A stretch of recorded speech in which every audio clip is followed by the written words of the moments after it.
सत्ता के सेमीफाइनल यानी आदमपुर का उपचुनाव का चुनावी प्रचार का अब अंतिम दौर चल रहा है। कल चुनावी प्रचार पूरी तरह से थम जाएगा। तमाम नेता लोगों के बीच पहुंच रहे हैं। हमारे साथ पर्यावरण संरक्षण के प्रदेश प्रमुख नवीन गोयल, उनसे बात करते हैं। नवीन जी, लगातार बीजेपी दावा कर रही है जीत हासिल करेगी, बड़े मार्जिन से हासिल करेगी, लेकिन लगता नहीं जो शुरुआत में एक बड़े मार्जिन के नंबर की जो बात हो रही थी वो कहीं घट रहा है।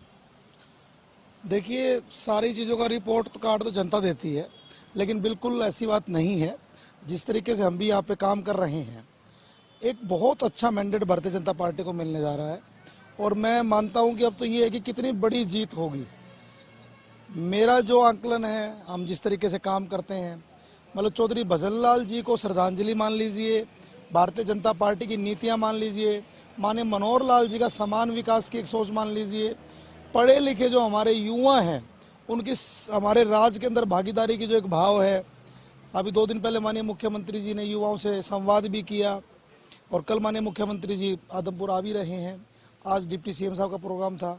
जिस हिसाब से जन सैलाब दिखाई दे रहा है, जिस हिसाब से किसानों के लिए, जिस हिसाब से जवानों के लिए, जिस हिसाब से मजदूर, दलित, हर वर्ग के लिए माननीय मनोहर लाल जी ने नीतियाँ बनाई हैं, उन नीतियों के ऊपर आने वाली 3 तारीख को इस आदमपुर की जनता भारतीय जनता पार्टी के कमल के निशान पर मोहर लगा करके एक बहुत बड़ी जीत, जैसे हमारे कैंडिडेट का नाम है भव्य बिश्नोई, इसी तरह की भव्य जीत होने जा रही है। लेकिन विपक्ष तो कह रहा है कि काम तो यहाँ हुआ ही नहीं। देखिए, विपक्ष कुछ भी कह ले, मुझे याद है कि जब पहली बार विधानसभा में इस दूसरे टर्नओवर के अंदर जब माननीय मनोहर लाल जी ने पहला भाषण दिया, उसी पहली कलम से सभी विधायकों को 5-5 करोड़ रुपए देने की बात कही, सभी को 5-5 करोड़ रुपए दिए। देखिए, इस बात में कोई दोहराई नहीं है कि जब हमारा वकील सरकार का होता है तो और ज़्यादा काम होते हैं, लेकिन हमने देखा है, पहली बात तो चौधरी भजनलाल जी के साथ लोगों का बड़ा व्यक्तिगत लगाव है।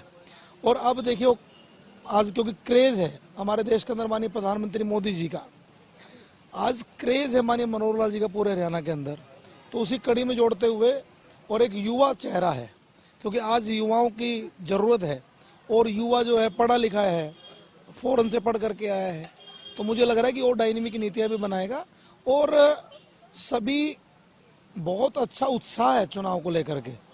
मैं पीछे कुछ गाँव में ढाणी, मोहब्बतपुर, काजला, कई गाँव में गया, तो वहाँ पर भव्य को देखने के लिए महिलाओं के अंदर पूरा क्रेज था, मिलने के लिए क्रेज था।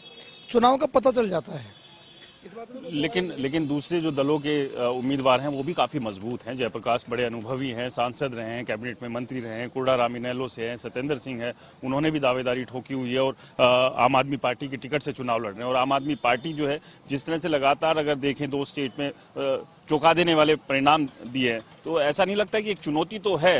देखिए, सबसे पहली बात तो आप इस बात को, आप मेरे से भी सीनियर हैं, समझदार हैं, कांग्रेस का झगड़ा खुद से ही है। कांग्रेस, हुड्डा कांग्रेस, सैलजा कांग्रेस, रणदीप सुरजेवाला कांग्रेस तो अपने वर्चस्व की लड़ाई लड़ रही है।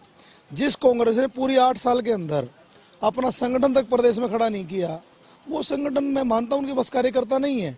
और जयप्रकाश जी की मैं बात करूँ तो मैं उनको देखता हूँ, सुनता हूँ, बात की है मैंने, सुना है, तो जिस तरीके से ना वो बौखलाए हुए हैं, बहुत ज़्यादा बोलना, ओवर बोलना, कुछ भी बोलना। और आदमपुर का तो उनका कोई गहरा जिला ही नहीं है।